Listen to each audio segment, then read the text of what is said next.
Namo tassa bhagavato arahato samma sambuddhassa. Namo tassa bhagavato arahato samma sambuddhassa. Namo tassa bhagavato arahato samma sambuddhassa. Buddhang saranang gacchami, Dhammang saranang gacchami, Sanghang saranang gacchami, Dutiyampi Buddhang saranang gacchami, Dutiyampi Dhammang saranang gacchami, Dutiyampi Sanghang saranang gacchami, Tatiyampi Buddhang saranang gacchami, Tatiyampi Dhammang saranang gacchami, Tatiyampi Sanghang saranang gacchami.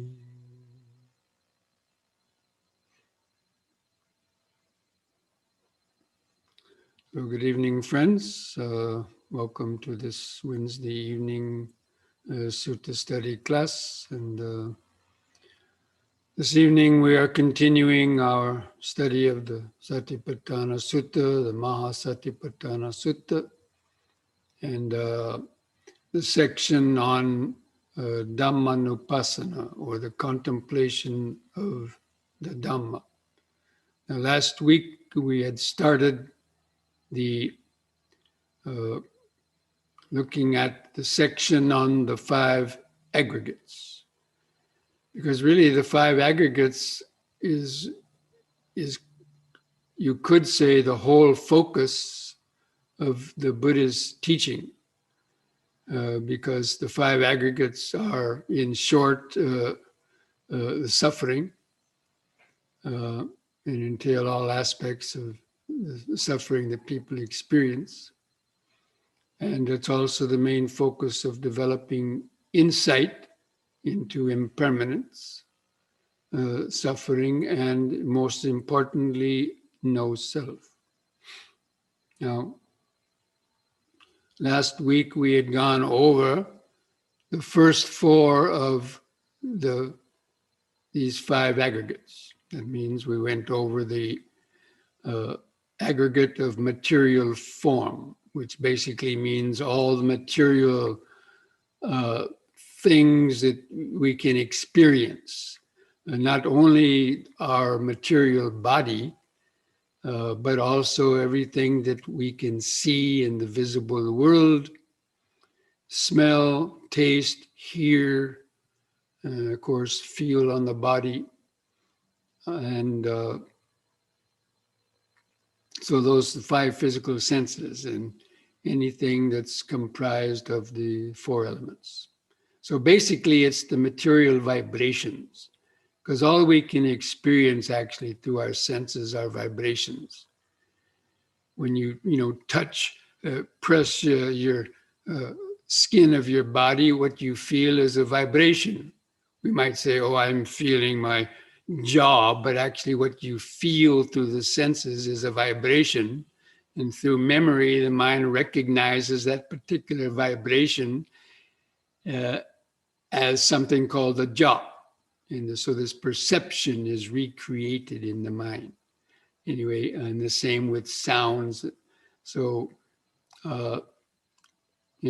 these material vibrations really are the first thing that we experience through our senses. And the whole teaching of the Dhamma is about, how suffering is created in our mind through not understanding the nature of the mental process and not understanding how our ideas and experience of the world actually is a creation within the mental process and consciousness. And actually, that's what the five aggregates is. The five aggregates, you could say, is the world creating process. So it's not something easy to immediately understand. Anyway, so the material aggregate, and then the feelings that arise based on these material vibrations.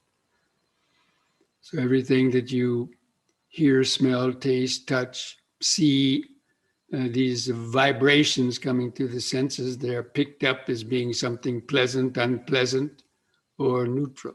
This is called the feeling.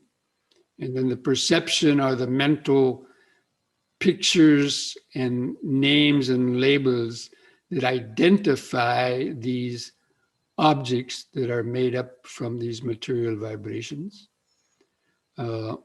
And the perceptions have that quality of the feeling with them. So it can be a painful perception, a pleasant perception, or neutral perceptions.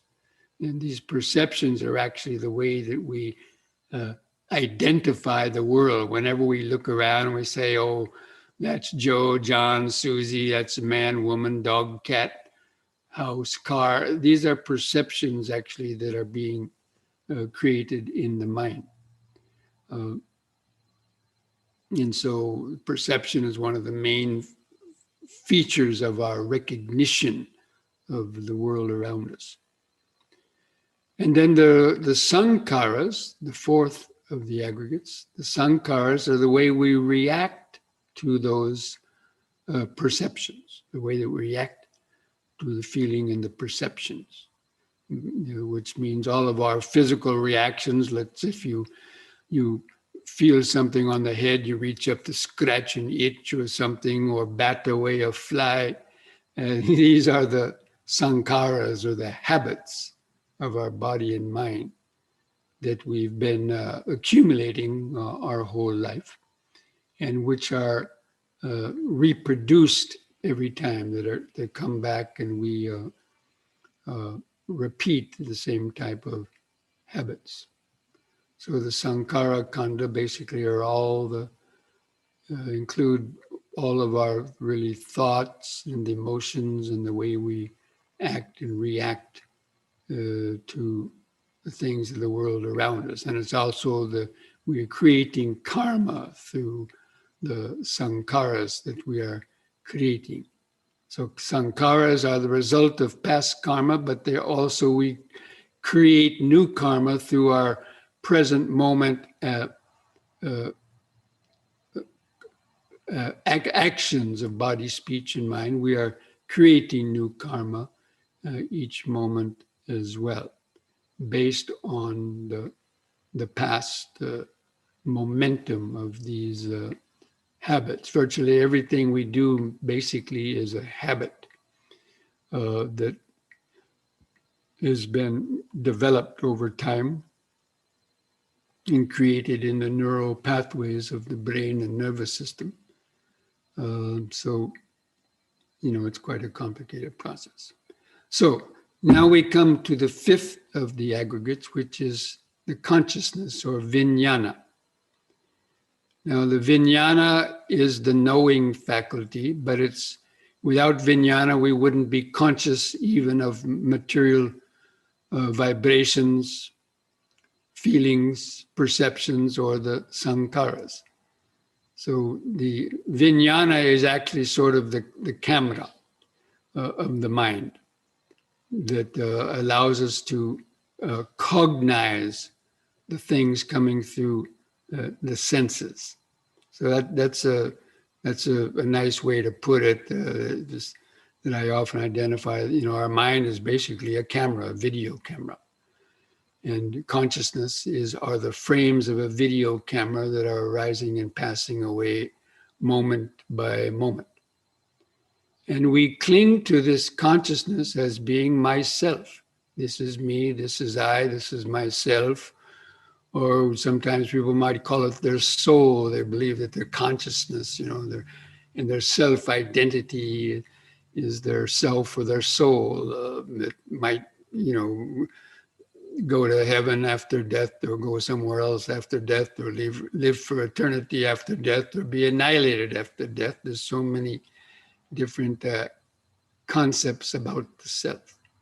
So when a person usually identifies something as being their self, it's the consciousness that they are probably referring to, or something connected with the consciousness that they believe is going to survive the body after death or be annihilated. Anyway, so we cling to this consciousness as being I, me, or mine. But as we saw in previous talks, you weren't born with this I consciousness. And the baby doesn't have a sense of I or me or mine in it for about the first 6 months as a newborn baby. But gradually it is recreated in the mind through the seeds of ignorance, and is reestablished because the parents give the baby a name, and then people start coming over and holding it and pointing at it and talking at it. And little by little, what used to be a very expansive oceanic awareness, a little nucleus of an I or a me starts to become created within the consciousness. But it wasn't there as some absolute entity. And it's, and it's being reinforced all the time through our, desires and diversions and so on. So anyway, this consciousness, the Vijnana Khandha, also consciousness arises through all the 6 senses, and I'm going to be covering that next. But basically, our consciousness, when we look around a room and we see all these different things, we look around outside, things look like they're a solid, flowing, fluid scene, like a motion picture. You go to a movie or you're watching the television. And, you don't see the impermanence of moments of consciousness because of the way that the film is made. It's going very fast through the light. So we don't see this process of impermanence. But actually, the consciousness arises with each moment of hearing, seeing, tasting, smelling, touching, and thinking. Consciousness is arising and passing away. It arises with contact and passes away, and then arises again immediately and passes away. And that occurs millions of times in the space of even, a few seconds. So anyway, it's the consciousness that we cling to as being I, me, or mine. And, that stays with us most of our whole life. But it's not understanding the consciousness and its connection between desire and suffering that people have continued to get their mind deeply entwined and enmeshed in delusions. And basically our whole life revolves around the ideas of I, me, and mine. Actually, I, me, and mine are the trinity of consciousness. But with each moment of consciousness, this sense of I, me, or mine arises. That's why when usually the consciousness that we talk about as an aggregate of clinging, it's because it comes up with this sense that I am hearing, I am seeing. You have a sense that you're looking at this Zoom program right now, probably. And anytime somebody calls your name, you turn and look. So this sense of I is deeply ingrained and embedded in the consciousness, although it arises and passes away at each moment. And so it's important. And all the other 4 aggregates are the objects of this consciousness. In other words, you wouldn't know you had material form if it wasn't for consciousness. You wouldn't feel any pleasant or painful feeling if it wasn't for consciousness. You wouldn't perceive anything and recognize anything if it wasn't for consciousness. And you wouldn't have any really functions or doing anything. So And in the five aggregate process, if you can kind of imagine that, consciousness is like a bubble, if you can imagine this, okay? Or consciousness is like a circle or a bubble. But inside of that bubble are feeling, perception, our material vibration, feeling, perception, and consciousness. So it's the I that's observing, feeling, material vibration, feeling, perception. That means the objects. Perceptions basically are the objects. Anything that we identify as an object is a perception. And then the reactions of liking or disliking, greed or hatred, are the sankharas that come up, is a reaction to these feelings. And in the five aggregate process, he said it comes together with contact. So depending on contact, or because we have the six senses, and then we have contact, that consciousness arises with material vibration, feeling, perception, and volition as its objects and its focus. But so this five aggregate process, they arise kind of simultaneously, and then when the contact ceases, it vanishes. Now I know this sounds maybe quite technical and so on, but actually it is. And it's because we don't understand, cannot directly perceive that impermanence, that the illusion of permanence has been created within the mind. And also the sense that I am somebody real and so on. We don't understand how the process arises. So it arises through that five aggregate process. But these five aggregates aren't permanent, man. That means they're constantly arising and passing away. And they're tied up with these six senses. That's why in the Dhammanupassana, the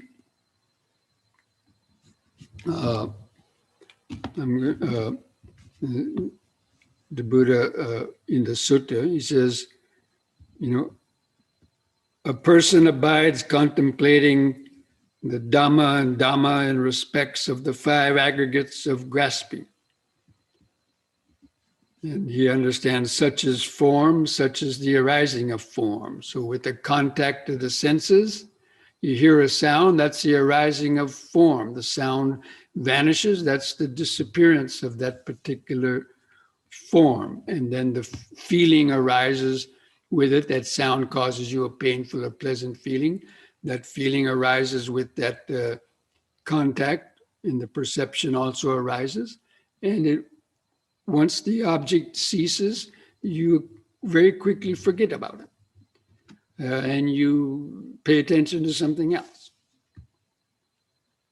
So anyway, that's how you practice this contemplation of Dhamma as the Dhamma, or mental objects, as it's oftentimes said in many of the translations. And so you understand this is material form, this is feeling, this is perception, this is a volition, and this is consciousness. The arising of them is with the contact. And the ceasing of them is when the contact ceases, they all cease. So when you stop pressing your cheek, that sensation ceases. You might continue to think about it maybe for a bit, but anyway, the direct perception of it, all that ceases. And this process is occurring through the six senses over and over again. So anyway, you understand how these aggregates arise. They arise because we have a body and a mind. And when we were born, then these aggregates came together. And then when the baby comes out of the womb, boom, he's got all these senses working, and all these feelings and perceptions are starting to arise. in the womb, the baby may have a few perceptions of sound. It is said that, babies can hear, in the womb can hear sounds and maybe feelings, but they're kind of limited. But once they're born and they come out of the womb, then they get hit with this constant barrage of these aggregates, then start to working. Although the aggregate, he hasn't clinged to the consciousness yet, but because it's still an aggregate, but it's, they'll start clinging to it. And the desire to see things means you're clinging to the consciousness. And so,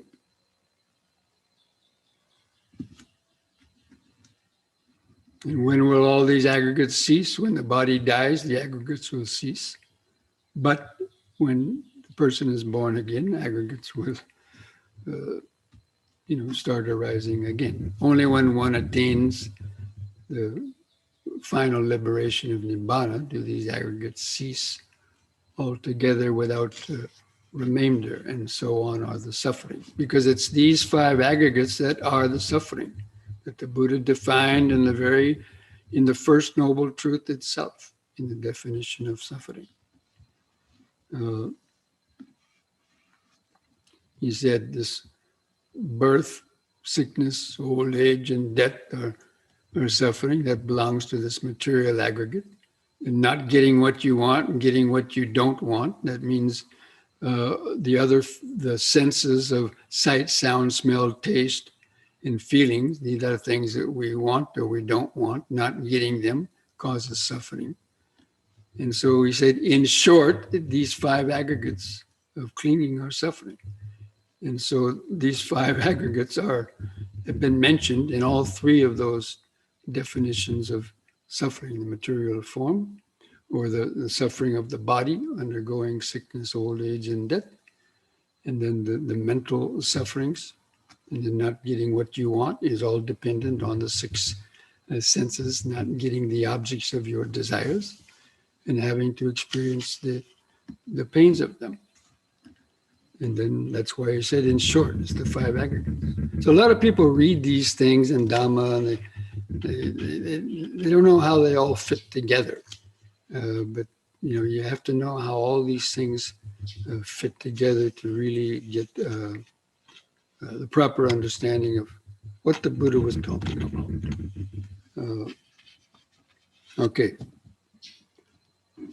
So at the end of that section on the 5 aggregates, after he's contemplated the arising nature of them, the ceasing nature of them, or these aggregates exist, but simply for gaining knowledge and awareness. The person abides detached and not clinging to anything in the world connected with these 5 aggregates. So if somebody insults them, they don't cling, oh, they insulted me, because you're clinging to me and you're identifying that sound is happening to you. And you see, that's the arising of suffering, is clinging to the sound or the perceptions, and the I as being the experiencer of these things. When in reality, that I is an illusion. Because you can enter a state in deep meditation where the senses and objects are coming through the senses, but the sense of I has faded away and there's no suffering. The perception of a self can fade away when you gain very deep concentration and insights. So now I want to go on to the 6 senses, because these are intimately connected, as I mentioned. So the Buddha included the 5 aggregates as one section of Dhammanupassana, and the 6 senses as another section, even though they're very intimately connected, but they're kind of just different ways of developing insight into impermanence. So the 6 senses, as we all know, are the eye, ear, nose, tongue, and the body, the five physical senses, and the mind as the sixth sense, or the consciousness. And these are, I already mentioned it, that all of our experience is just a series of hearing, seeing, tasting, smelling, touching, and thinking that are arising and passing away. It is said 10 to the 24th power times in a finger snap or in the blink of an eye. So it's the mental process is occurring, undergoing this process of mental birth and death millions or billions of times that quickly, faster than a supercomputer is processing information. Our mind is processing information quicker than that. So these six senses, the contemplation of the internal and external sense bases. So how does a person do that? They contemplate the Dhamma as the internal and external sense bases. Basically, that means you know the sense organ and you know the eye, the objects that are impinging on the sense organ, and the nerves that carry that visual the optic nerve that then transmits those electrons and neurons to the brain where you get the perception arises. And so the same with all the other senses each time. Eye, ear, nose, tongue, body, or mind. Even the mental memory, like all of a sudden you remember something or you remember your mother. So that's a cognition of a mind object from the unconscious in the same way. So the consciousness, the mind consciousness is the sixth sense. And so it's understanding the sense organ and the objects. So you need them to have the consciousness. We won't be conscious unless there's objects impinging our senses. That's why when you go to sleep and basically your sense organs get shut down, even though there might be sounds going around in the room where you're sleeping, because your ear sense is kind of turned off at the moment or blocked somehow, you don't hear, or you don't feel, or smell, and so on, or see. So it's understanding this relationship, and also then understanding the fetter that arises when the two come together. That means when a visible object strikes your eye, then depending on the sankharas and your previous desire for that object arises, which is a fetter. That means you cling to it, or you want to go steal it, or whatever, or you want to kill it, or is something you don't like. So all the fetters and the defilements and so on, and even the good things arise because of this contact between the external objects, what's called the external base, and the internal base, which are the sensitive nerves on the sense organs. And so a monk knows whatever a fetter arises dependent on these two. And he knows how the arisen fetter comes to arise, and he knows how the abandonment of the arisen fetter comes about, and he knows how the non-arising of the fetter in the future will come about. So it's about understanding, again, how our defilements and the various fetters of desire and aversion and even the sense of self and I that we cling to, how they come about.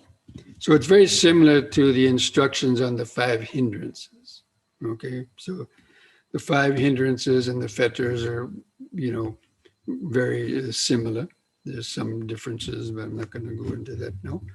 But basically, it means understanding how do all of our emotions and thoughts, desires, aversions, they arise because they're triggered off because of this contact from these 6 sense bases. And it's the 5 aggregates. It's still the 5 aggregates. It's not like they're different things, because the material vibrations that are arising from this contact, and then the feelings that are arising, they don't arise without that contact, without the senses, without this impingement of the external object and the sensitive nerve base. The 5 aggregates don't arise. You would be kind of unconscious. Like a blind person, they cannot see, so there might be objects out there, but if one of the senses is damaged, then you won't be hearing or experiencing that respective sight, sound, smell, taste, or touch.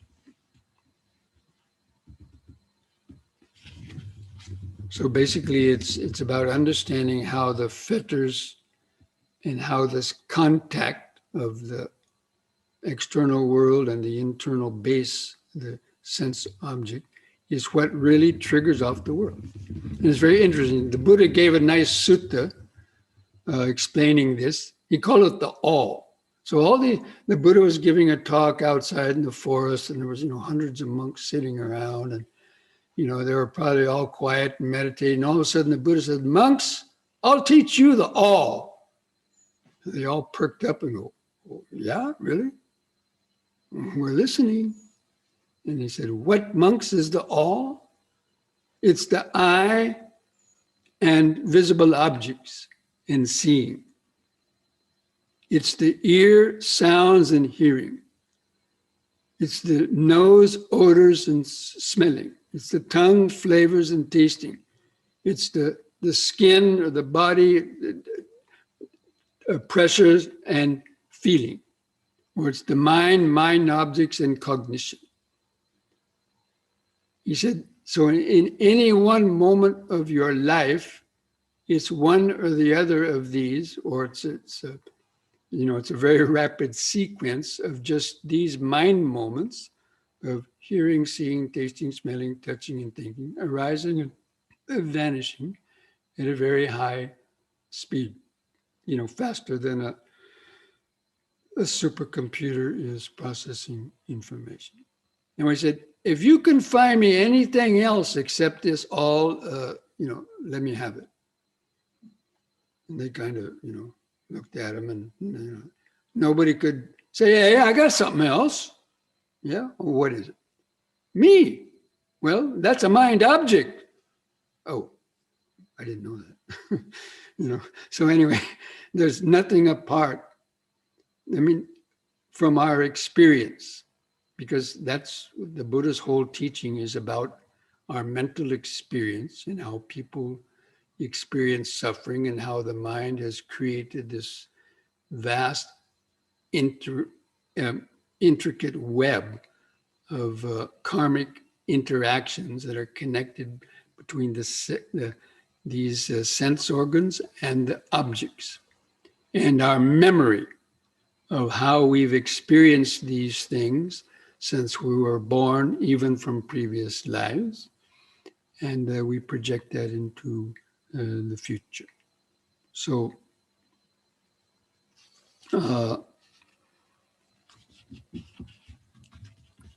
and so at the end of that 6 senses also, he says, or else the monk understands these 6 bases exist only for cultivating knowledge and awareness, and they abide detached and aloof from clinging or identifying with any of these objects.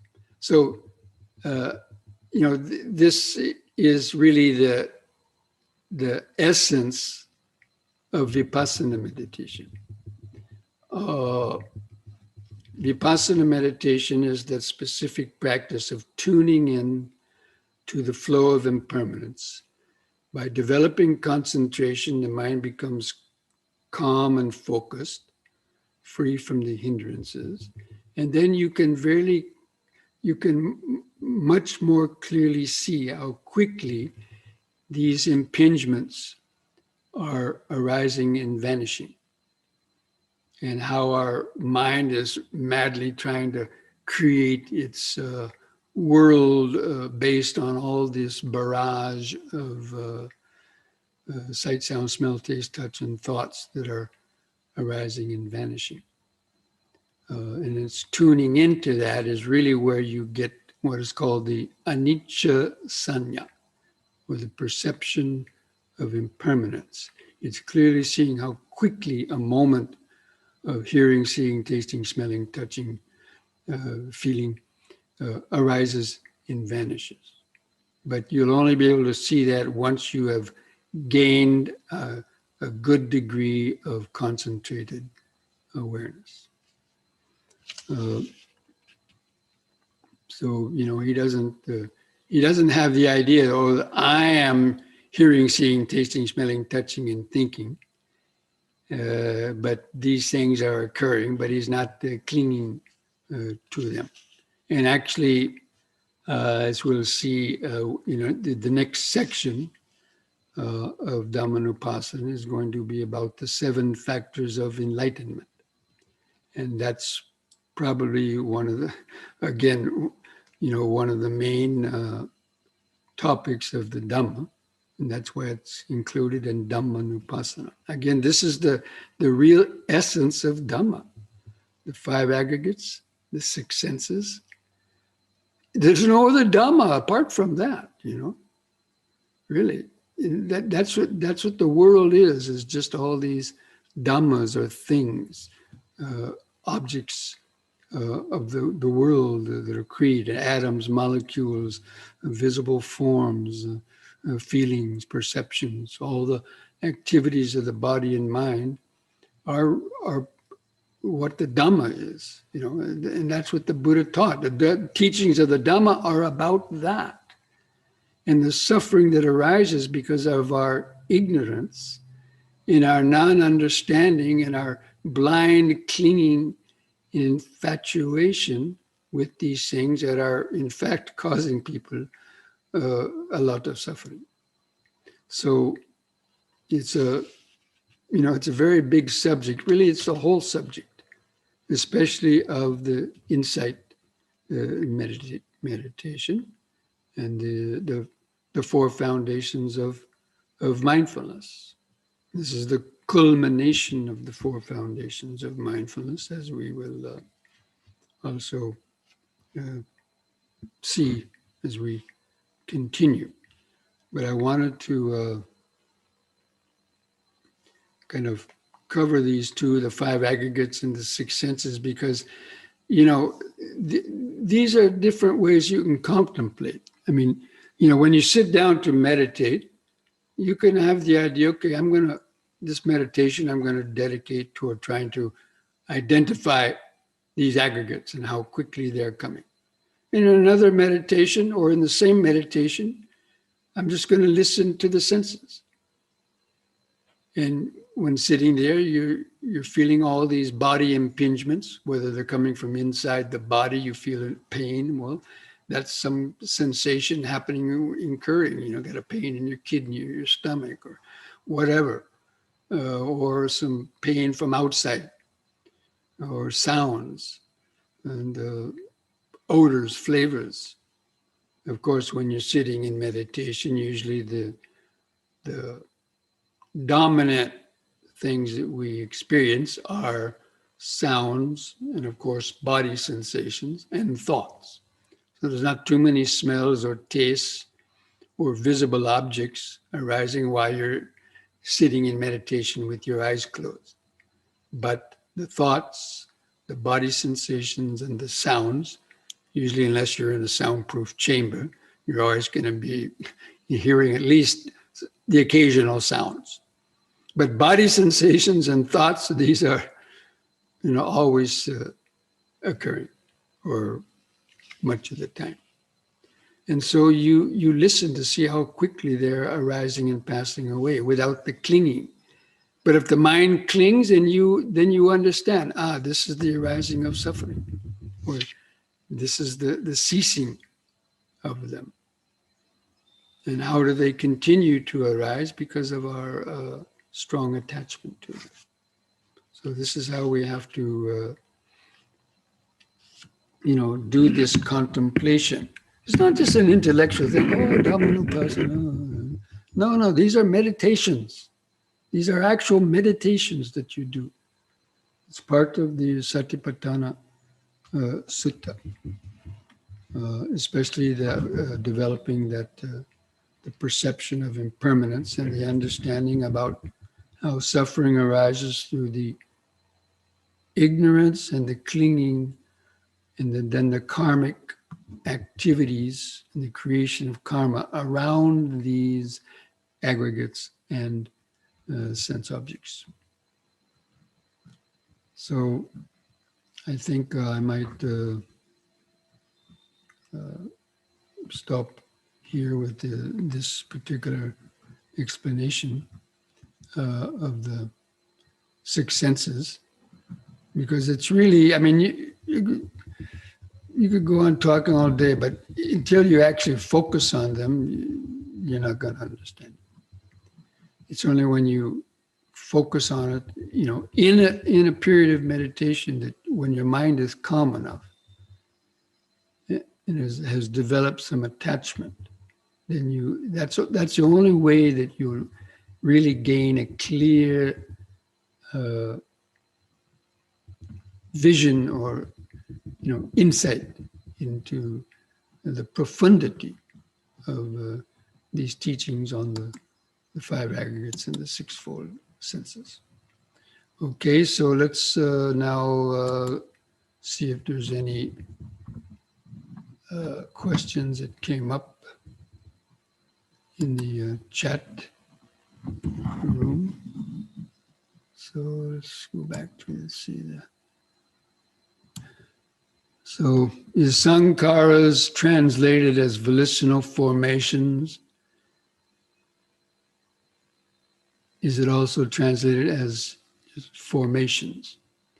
Yes, it's translated in different ways. Some people have called it, fabrications, volitional formations, mental formations.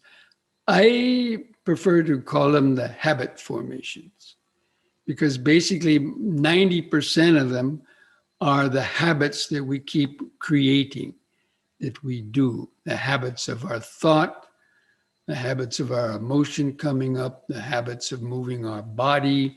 These are all sankharas, but we've been training ourselves in them, and we've been repeating them over and over. The sankharas are these habits, and then that means volition. That means we have an idea, I'm going to do that, and we do that. That's a volitional activity. So you could call them the activities, because they're the things that actually do stuff.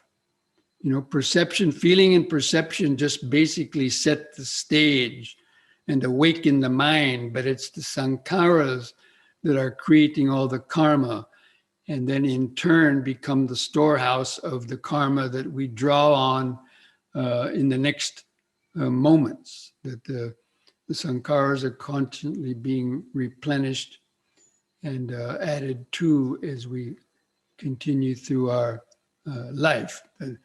Every time you experience something new, then a new kind of sankhara or habit of thought or reaction then is created within the nervous system. This next question. When self is perceived as illusion, world and life too falls under the same illusion. So how does one still maintain interest in life? Well, that's a dilemma, right? If you have an interest in so-called worldly life, in the life of suffering, then of course the Dhamma is going to be a challenge to you. But you can have an interest in real life. That means interest in the life of awareness, which is, also a life but without so much suffering.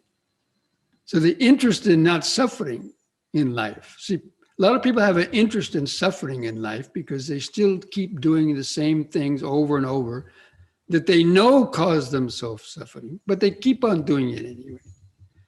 So once you understand what is causing you suffering, then through the practice of Dhamma, you try not to keep repeating the things that cause suffering, but you cultivate the things that reduce suffering. So you have an interest in practicing metta, generosity, meditation, kindness, all the positive things that life has to offer, rather than the things of just getting yourself more in suffering. So this interest in life, it all depends on the mind's attachments and the mind's values as to what things it's going to be interested in life. Like, I don't know if I should say this or not, but, on the news, this Ronaldo, a very world famous soccer player, was doing an interview, and Coca-Cola was a sponsor of this European soccer tournaments. And so he was giving a press conference, and there was the people who organized it put 2 bottles of Coca-Cola in front of his microphone because they want to say, we're sponsoring these games, so, look at this Coca-Cola. But he got offended by that because he doesn't like Coca-Cola. And he removed it. And he said, people should drink water instead of Coca-Cola. And, immediately within 5 minutes, Coca-Cola company lost $5 billion worth of stock value because of that. Now, I'm just saying this because it's something that just happened in the news. So it's a contemporary thing. But here, this person is not interested in these sort of junk food things or other things. And so that's the way he's running his life. And he gets happiness from doing that from so many reasons. And another person get offended by that. Anyway, that's just one little example.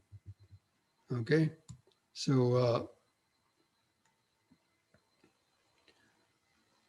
next question. Bhante, you mentioned form, feeling, perception, and volitional formations are objects to the vijnana.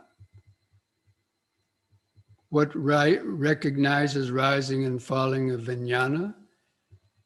Is vijnana an object to something else, or just cognizes itself? Well, the wisdom is what recognizes the rising and falling, the mindfulness, the high degree of concentration. The combination of concentration and mindfulness is like a microscope. And so the consciousness can still observe itself.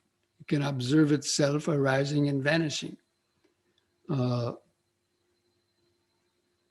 So it's just that it's the mindfulness, concentration, and the wisdom, the combination of those 3 mental factors that allows the perception of impermanence.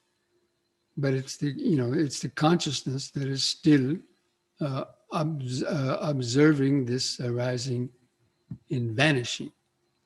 But it's no longer an object of clinging to you. You still have consciousness, but it's not an object of clinging. When finally, you let go of that. Because if you were clinging to those objects of consciousness, you wouldn't be able to maintain that perception of impermanence, because it's the clinging to a particular sound, smell, or feeling that stops that process, that perception of impermanence, and then gets your mind to start reacting with desire or aversion connected with that particular object that was arising.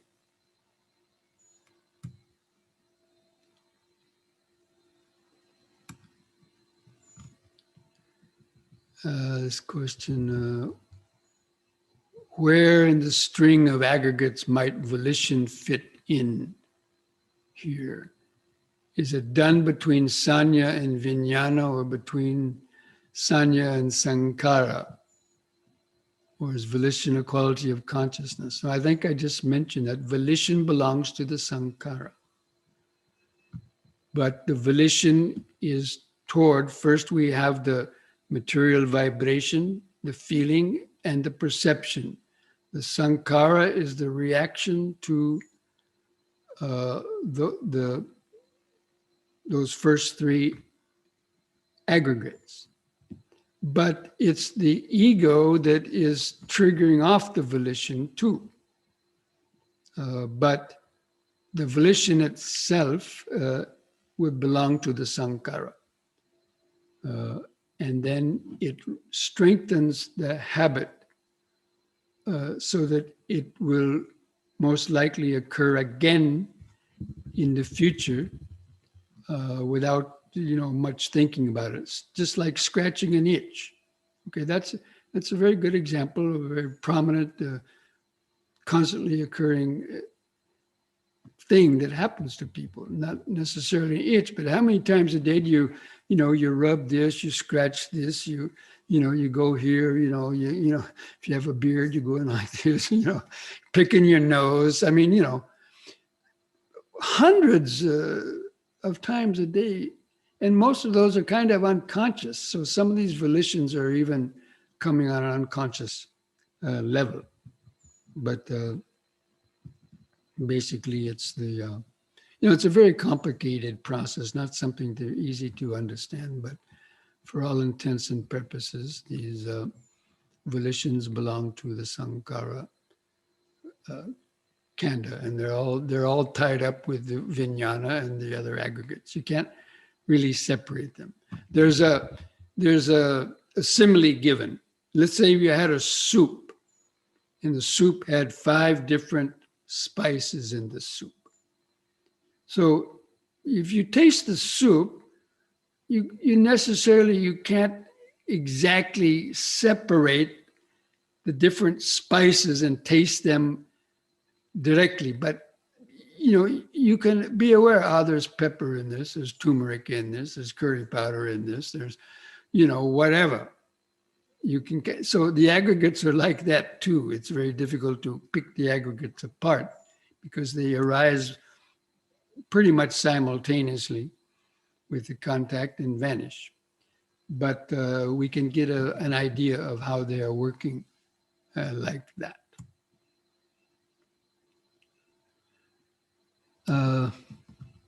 This next question, is there a reason for the mind objects to be presented in that particular order? First the 5 hindrances, then the 5 aggregates, where the mind objects are within the 5 aggregates, and then the 6 sense spaces. So the mind objects are one of the 5 aggregates. So, they're,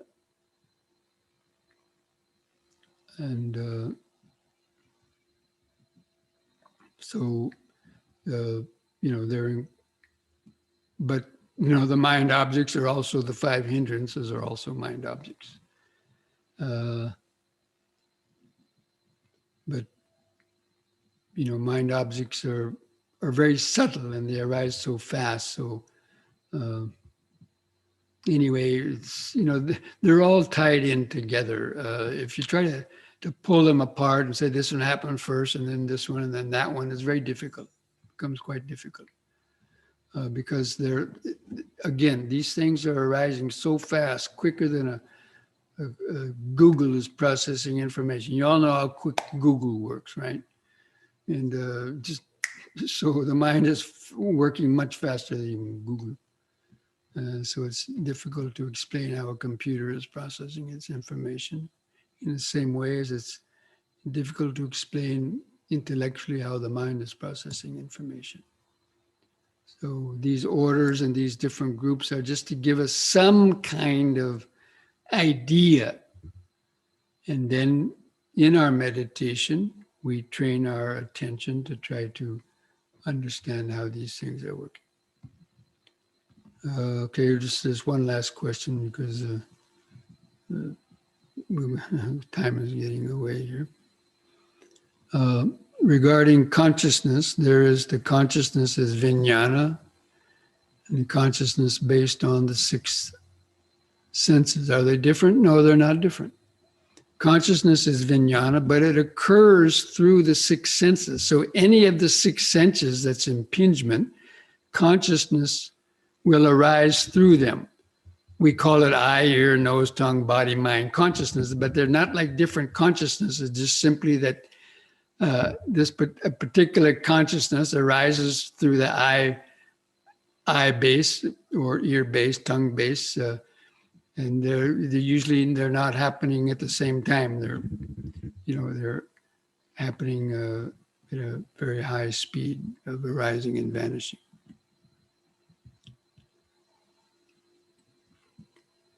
So,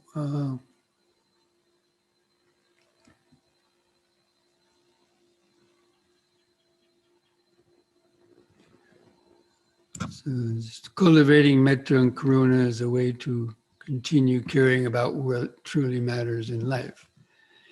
Yes, when we talk about insight meditation, it can all seem very impersonal and so on. And as one person had a question about losing interest in life,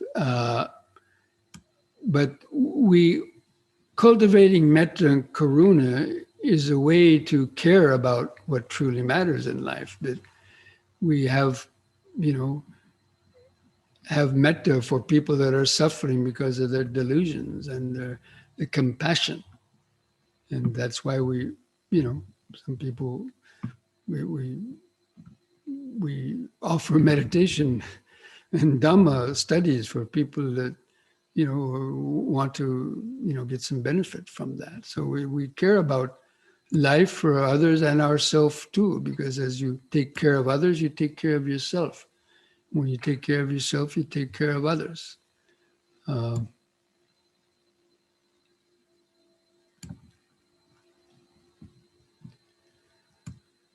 Okay, friends. So those are all good questions and very deep questions. But again, it's only through developing deeper levels of mindfulness, concentration, and wisdom, and directly contemplating these foundations of mindfulness that this is the Buddha's way for directly gaining the deep insights that lead to eventually, realizing the four stages of liberation. Okay, so as I mentioned, next week we are going to go on to the 7 factors of enlightenment, and there's a reason why these contemplations of Dhamma are occurring in this order. And I will be talking about that also next week.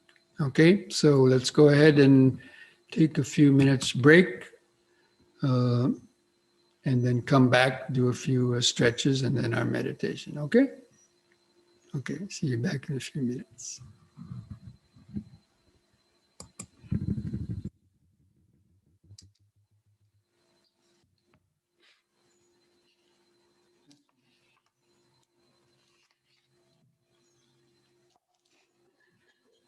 Learn anything? So you don't want to turn the camera this way, Bhante? I'll put my back on, okay? Yeah, it's not going to be enough. It's not going to be a problem. But if you want to do the exercise,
okay, friends.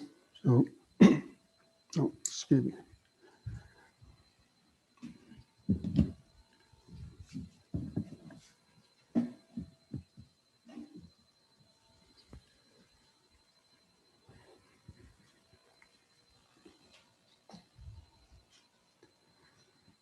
So stand straight. Relax your arms at the sides. Gently close your eyes. Feel your feet pressing the floor. Try to mentally feel the height and the weight of the body over the feet.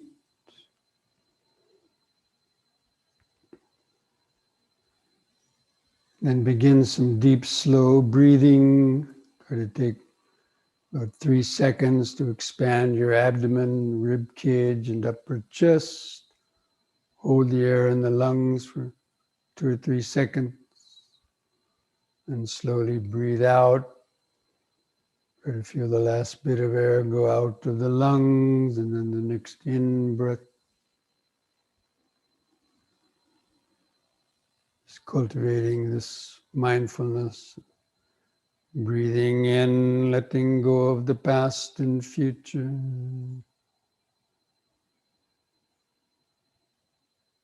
Breathing out, standing here and now.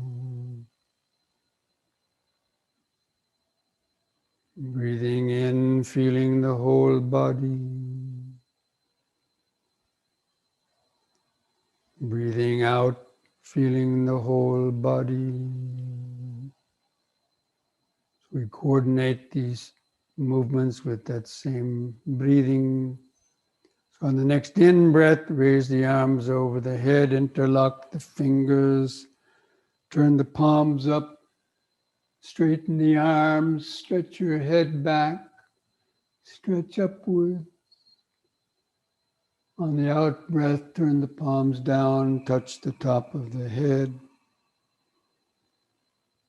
Again, in-breath, palms up, straighten the arms, stretch the head back.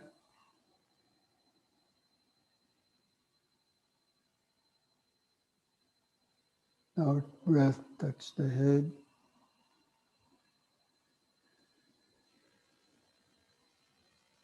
Third time, hold that upward stretch longer. Bend back a little bit.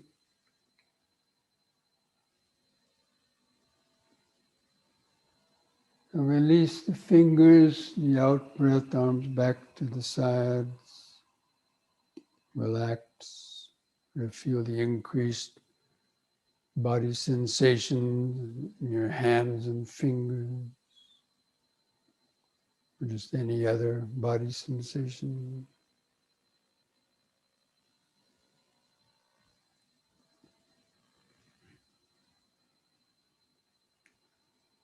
Just let your thoughts come and go in the back of the mind. Just keep the sensations, the body and sensations in the front of the awareness.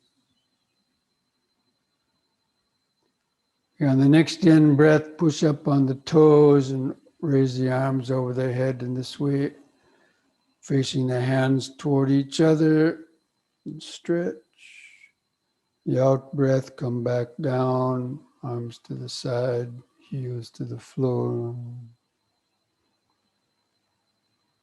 Again, in breath up. Use the breath to help lift the body up. Stretch. Out.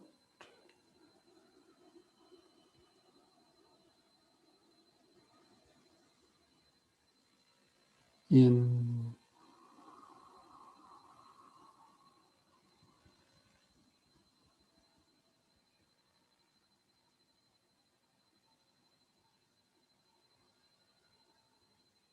Out.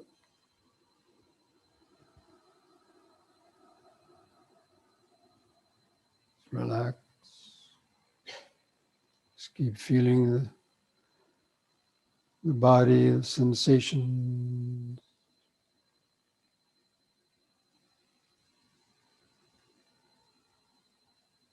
Each exercise will produce different sensations. These are the material vibrations of the first aggregate, the aggregate of material vibrations.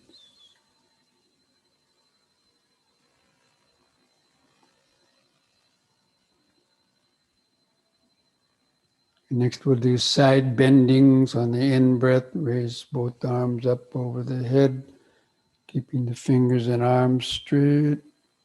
On the out-breath, bend over the right side as far as you comfortably can. Keep the arms parallel to each other. In-breath, lift up. Then the left side, out-breath. In-breath, up. Again to the right, out-breath.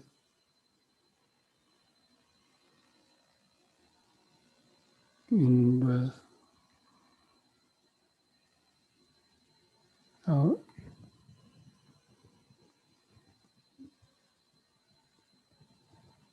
In. Once more to each side, out breath.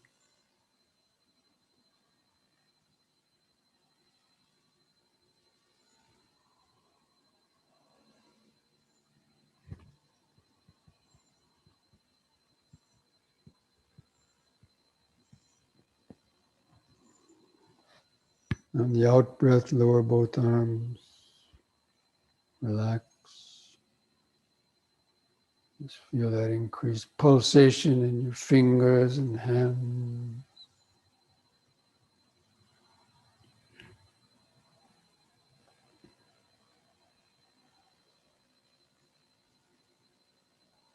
Just remember standing, present moment of the body.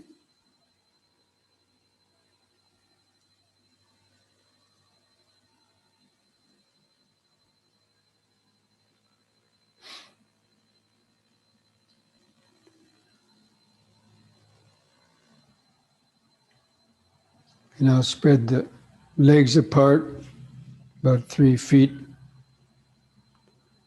Hold the arms out to the side. We'll do twisting from right to left. Breathe in. On the out breath, look to the right, twist around to the right, keeping the eyes focused on the hand going back. In breath, come back to the front. Let the feet turn with the body and then go to the other side with the out breath.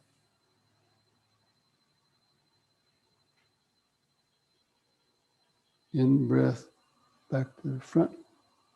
Just continue that 2 more times to each side with the breathing.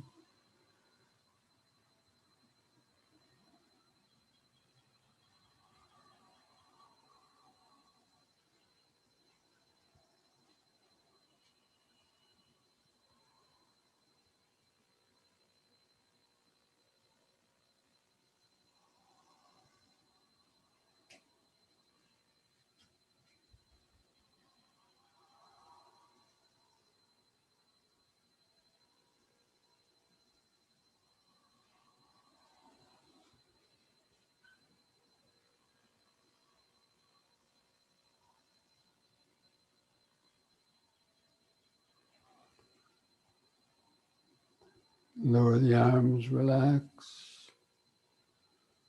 Feel each foot pressing the floor. Feel the sensations in your shoulders.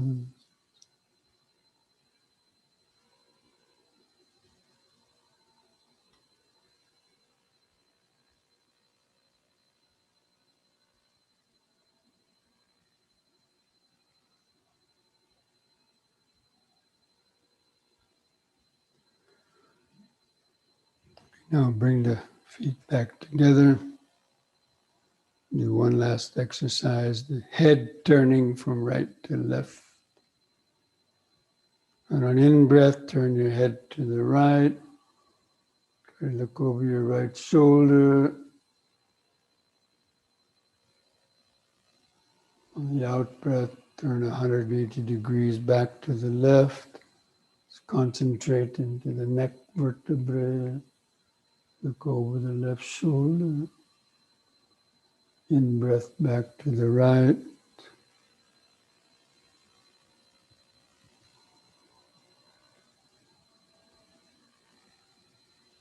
Out-breath left.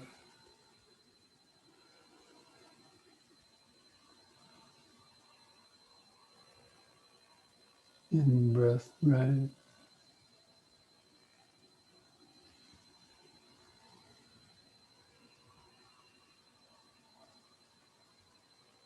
Left.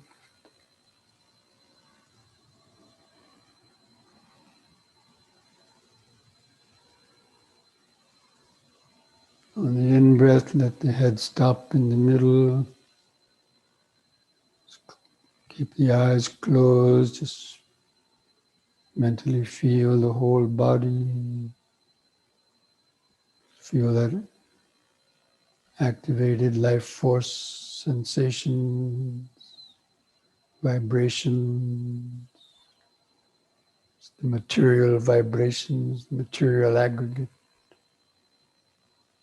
everything that you're feeling or hearing belongs to the material aggregate.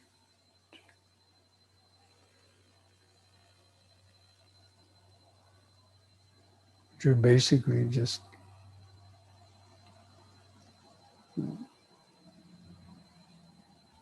cells, and atoms, electrons,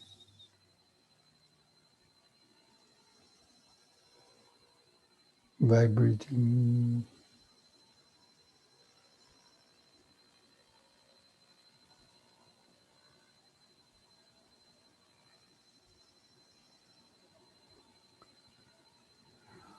Okay, friends, so now we'll come back and get ready for the sitting meditation.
Put it back.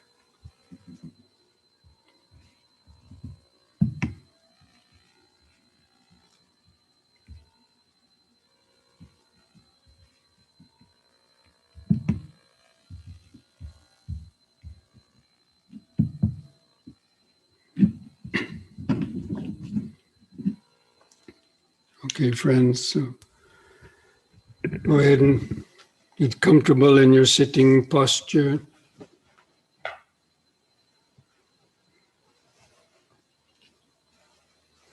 Try to align your back, and spine, and head in a straight line.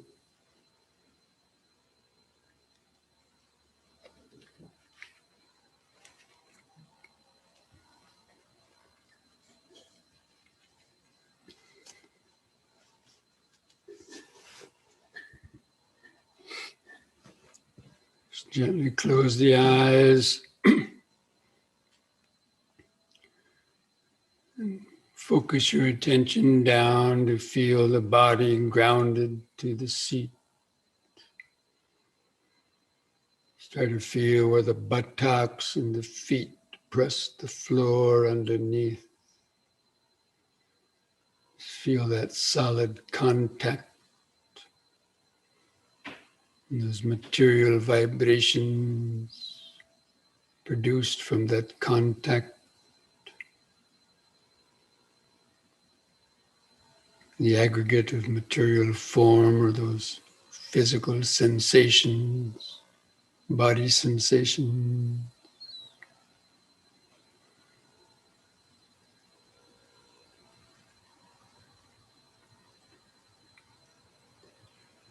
If any of them feel unpleasant, that's an unpleasant feeling, the aggregate of feeling arising from those material vibrations. And you recognize that as your knees or your feet or some body part. That's the perception. So all three of those aggregates are simultaneously there, but they're changing. One moment you feel your buttocks, one moment you feel your feet. Another moment you might feel the clothing touching the skin of the legs. Just try to keep your attention focused, guide you through these feelings. And now feel your hands and fingers touching, where they touch your body or touch together. It's also arising from contact. Hands touch each other, producing contact, the feeling, the material vibrations arise, feelings arise, maybe neutral feelings, pleasant feelings. And the perception that that's my hands, that's a perception. And also the consciousness is there. The sense of I am meditating is consciousness.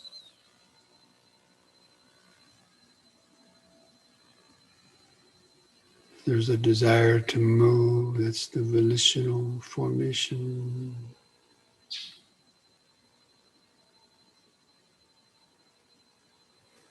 You now feel where the weight of the arms hanging from the shoulders. Relax the shoulders. Or to feel where the clothing rubs the skin of the shoulders, or arms, or chest. Again, that's producing the contact. Give rise to material vibrations, feelings, perceptions. It's also the senses.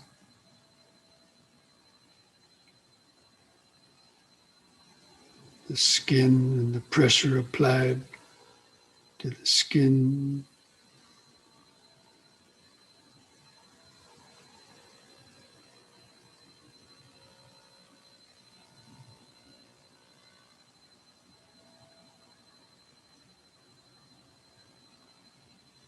You now feel your head balanced on top of the neck.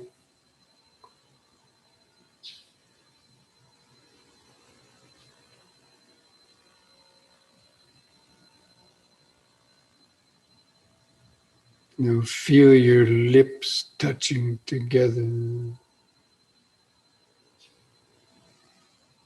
Feel where the upper lip touches the lower lip.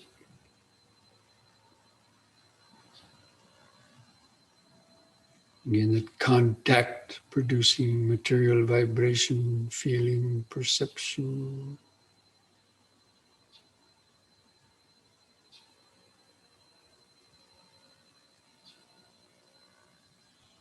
If there's dryness in the lips and you wanted to sort of lick your lips, that would be volitional formation, the desire to do something, then the body does it. The consciousness is there, I am doing this. This is my body.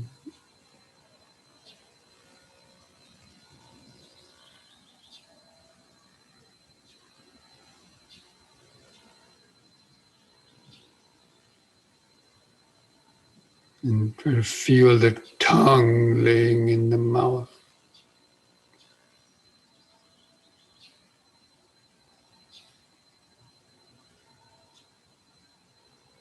Where the tongue may touch some teeth.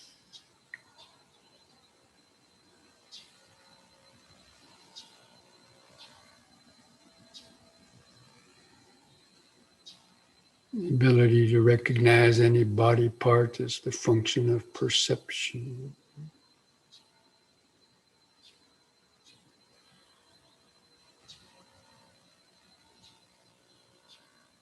There's no I or me doing it. It's just the function, the habit of perception that it learned long ago.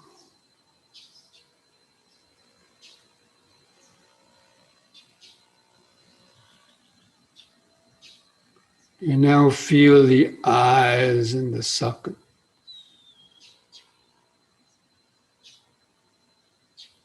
Kind of just mentally gaze or feel the eyeballs in the sockets and the eyelids stretched over the eyeball. The ability to feel your eyes is the consciousness. The consciousness is like an eye. It's like a camera. You can kind of watch your fleshy eyeballs through the mind's eye, the camera of consciousness. It's the mind's eye.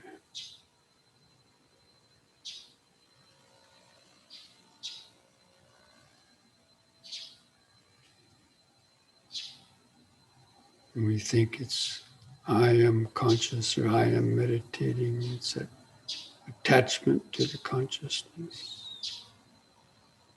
clinging to it.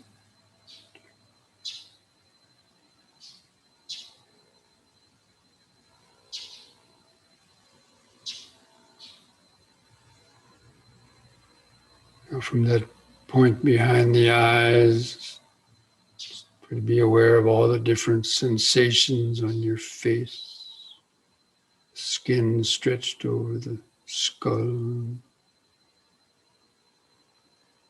forehead, nose, lips, chin. So many different material vibrations.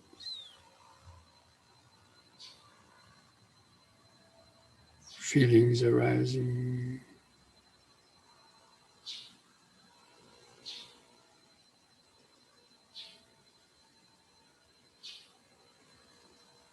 Perception.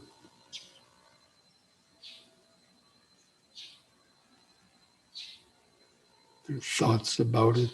It would be volitional formations.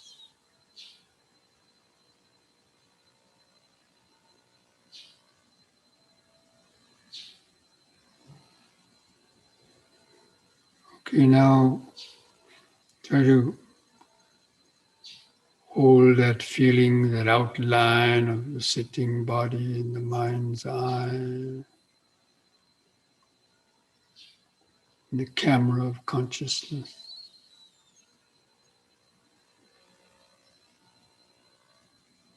And begin taking some deep, slow breaths to feel that oxygenation of the blood. Hold the air in the lungs 2 or 3 seconds. Feel the subtle sensations. And feel the relaxing contractions of the longer out breath. Feel the last bit of air go out of the lungs.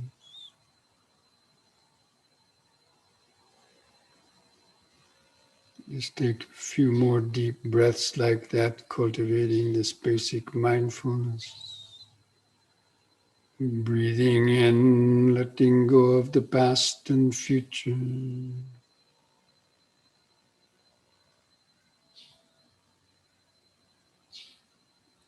Breathing out, sitting here and now.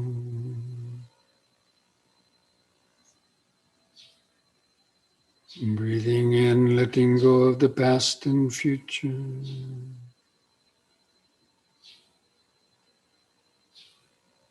Breathing out, sitting here and now.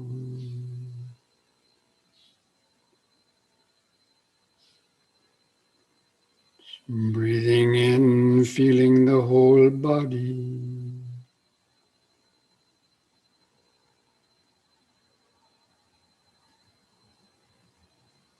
Breathing out, feeling the whole body.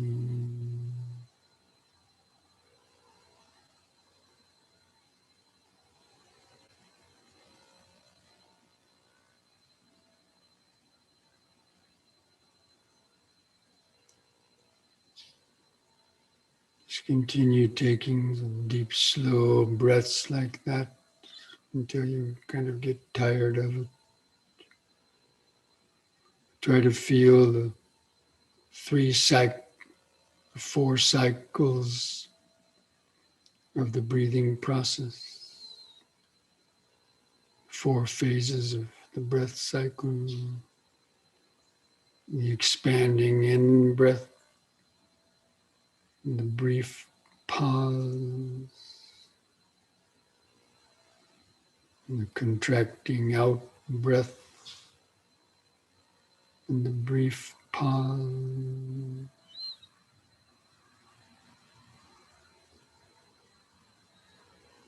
You can contemplate impermanence by observing the breathing process. The in-breath arises and vanishes. Then there's a pause that also vanishes. The out-breath begins, lasts a moment, and in vanishes. A brief pause vanishes, the next in-breath arises. It's called the impermanence of the breath breathing. The in-breath is one movement. It has its birth and death. The out-breath has its own life, separate movement, begins and ends.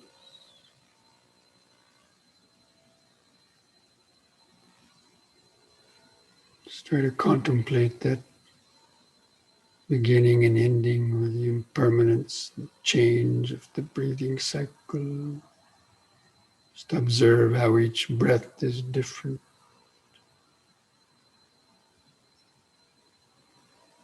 Longer or shorter. Sometimes you feel it in the abdomen, sometimes in the rib cage or chest.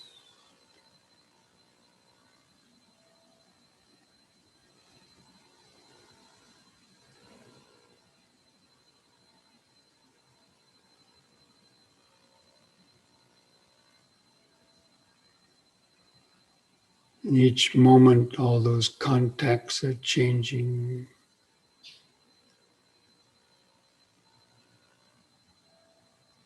And the material vibrations are changing. Feelings are changing. Perceptions are changing.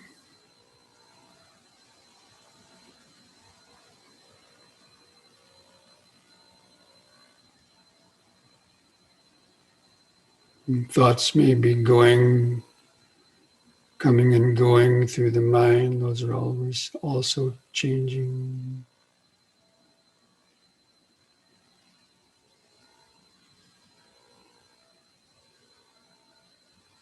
Even sounds may be heard arising and vanishing in the background.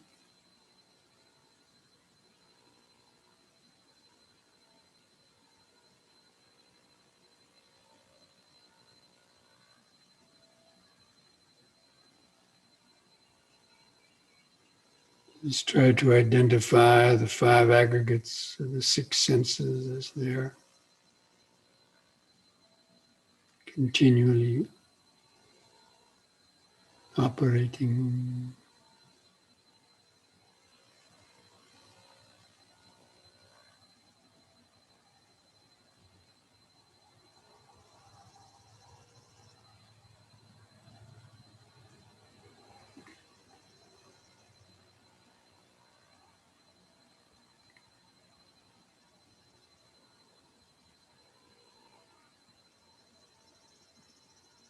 If you feel a painful feeling in the body, and the urge to want to move, that's the volition.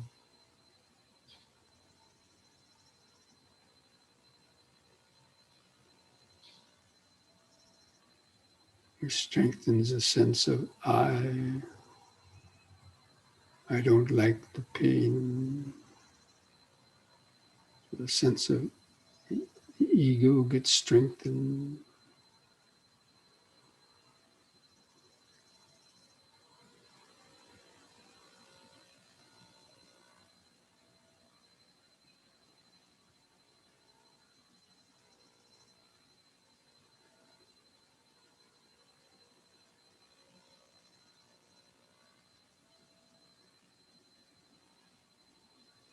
This is the Dhammanupassana.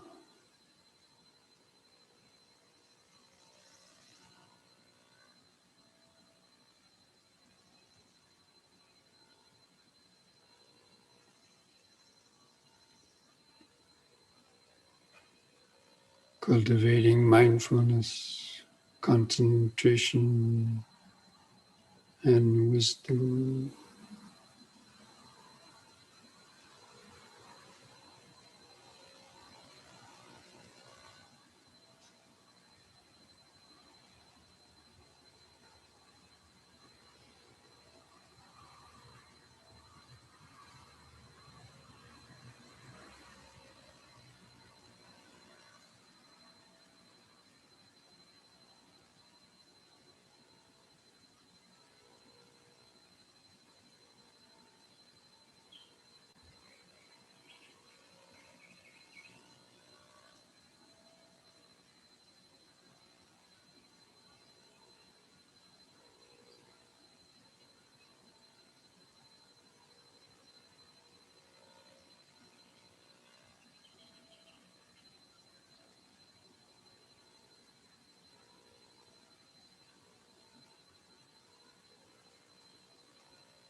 If you get lost in thoughts, recognize it as loss. Find the body sitting on the floor. Take a few deep, slow breaths. Bring the mind back into the body. Get re-centered in the material vibration, in the flow of impermanence.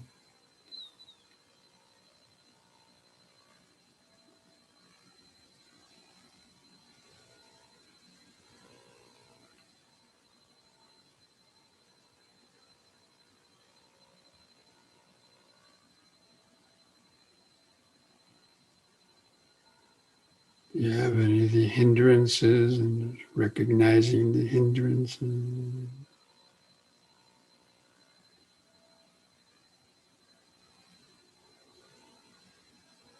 Five aggregates, the six senses, they're all bound up together.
Breathing in, sitting.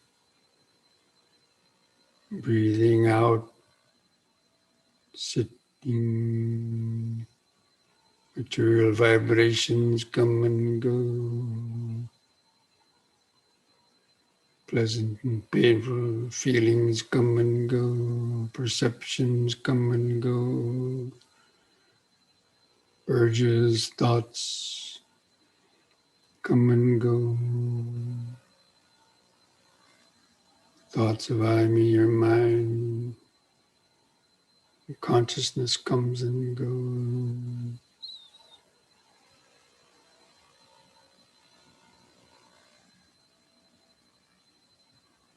It's the process of life, conditioned life.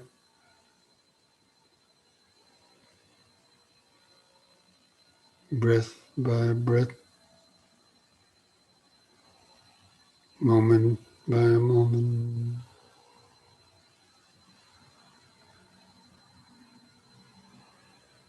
Basically, it's happening all by itself.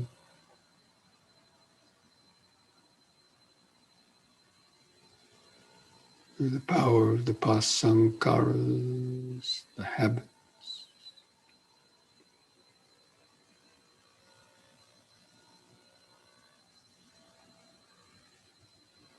And what you do now creates the future habit.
what material vibrations, feelings, or perceptions, or volitions arose depended upon that contact.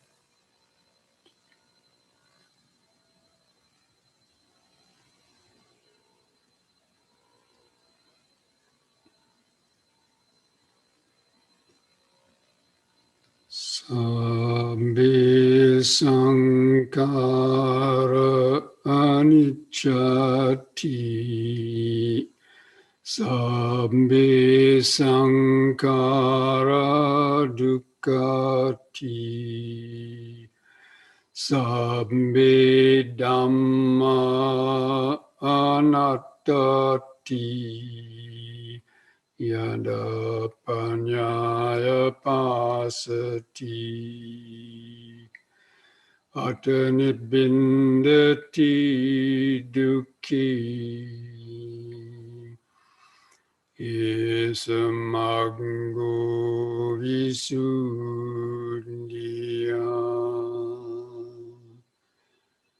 Dukkha patta nidukkha.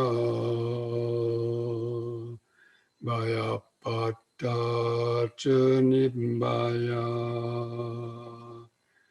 Sokapatta nisoka. Hontu sabbi pipanino.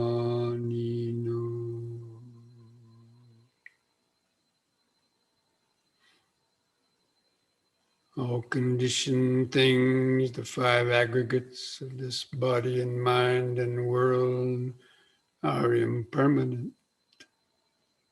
All impermanent things have clung to with ignorance, bring suffering.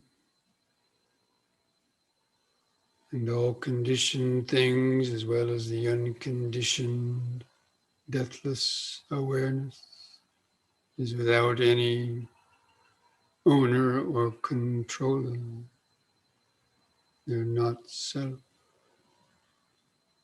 When one understands these three characteristics with the eye of wisdom, one becomes disenchanted with suffering. This is the path to purity, to freedom. And may the suffering be free from suffering. May the fear struck be free from fear. May the grieving be free from grief. In this way, may all beings live with mindfulness and wisdom. And thus spoke the Buddha.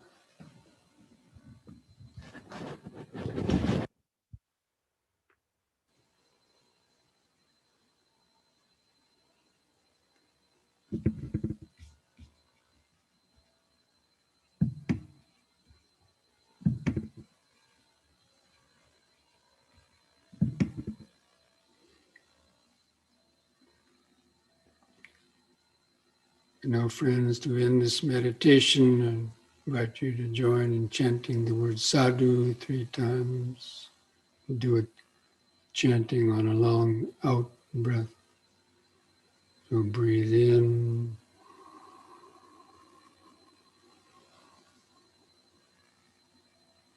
sadhu.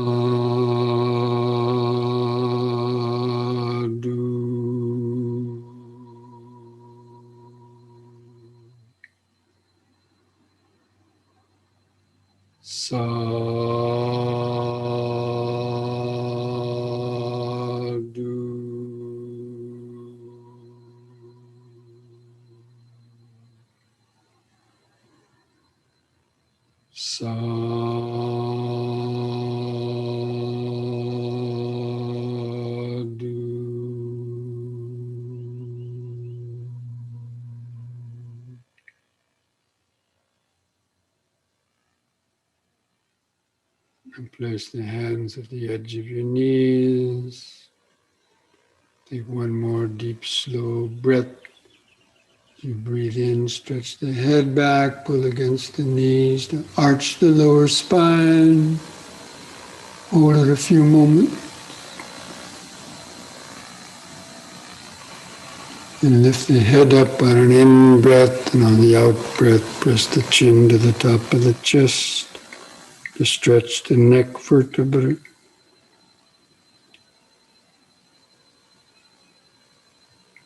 And lift the chin up level on an in-breath. And relax on the out-breath.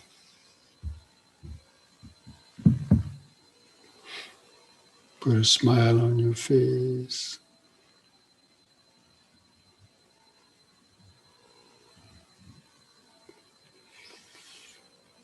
Okay, friends, so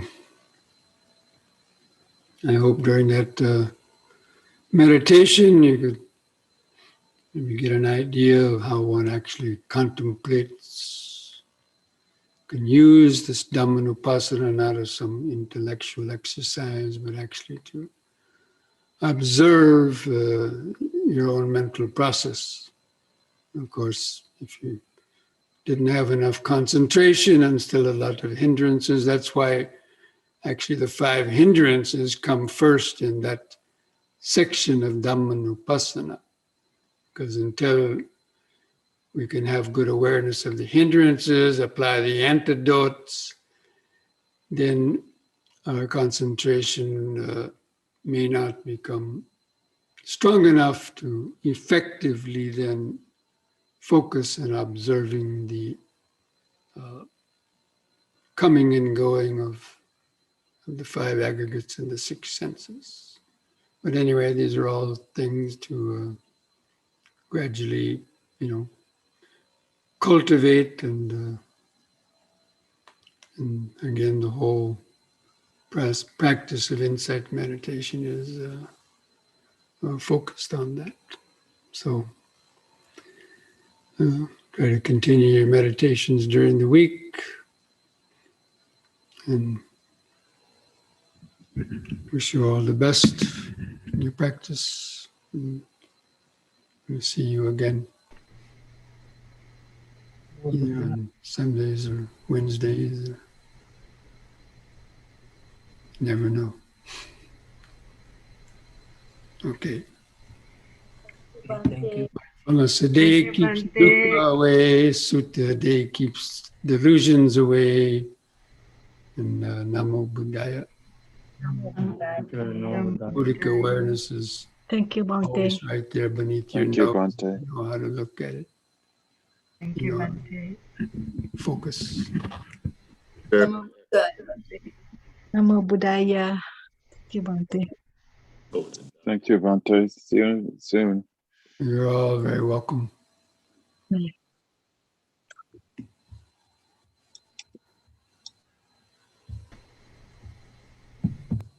Bhante.